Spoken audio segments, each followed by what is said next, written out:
Hey everyone, it's Jack's Reviews here. We're going to be breaking down the HALCYON 1992 1-to-1 scale alien dog burster. I prefer to call it the Bambi burster since this is the original design that Giger had made for the film, which was initially going to come out of an ox and then changed by the studio to a dog. Now, this version I built and painted myself with acrylic paints and sealed it up. I even used some airbrush. And yeah, it's about 2 or 3 years ago, I think. So this kit you can get off of eBay. A lot of them are recasts, but this is actually the original. I will show the instructions in just a minute. The pamphlets that come with it, and of course the box and the box art and so on and so forth.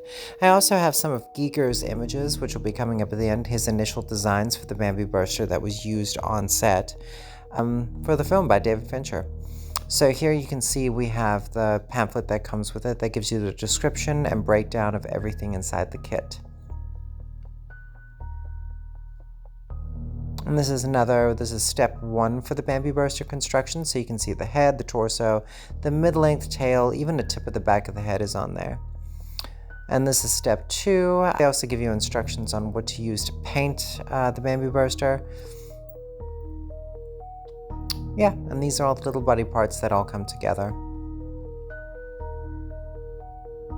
So up next we have the box art, which I think is really cool, and I actually use that as reference for my artwork for it, and the way I paint. And this will be a side angle of the box. HALCYON's no longer a company that is around. They used to do a lot of film kits, and I really did quite enjoy them. If you'd like to freeze it here, right here, you can actually see the description for the film that they used to describe the box or the artwork. So here's a close-up of the Bambi burster face with clear resin and blood to make it look like a real bloody slimy mess, of course. This is a side angle. You can see I do wet and dried blood for the Bambi burster. This is the tail of the Bambi burster. I don't know why, but I kind of think the tail is kind of adorable. I think just because I know the full-size adult version is much scarier.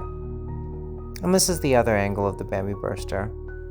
You can see on top I did a lot of airbrush work and multiple layers of red and some pink. So up next you'll actually see the initial Bambi burster designed by Giger. You can see it's from an ox's stomach hanging from the ceiling, and it's crawling out. The ox's name was Babe in the assembly cut.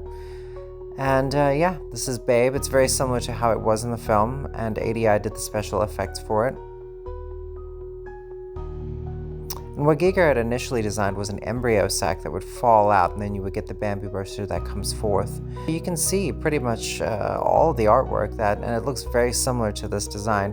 Now the next image is actually the sculpture that Giger designed for the Bambi burster. Very similar, wobbly legs.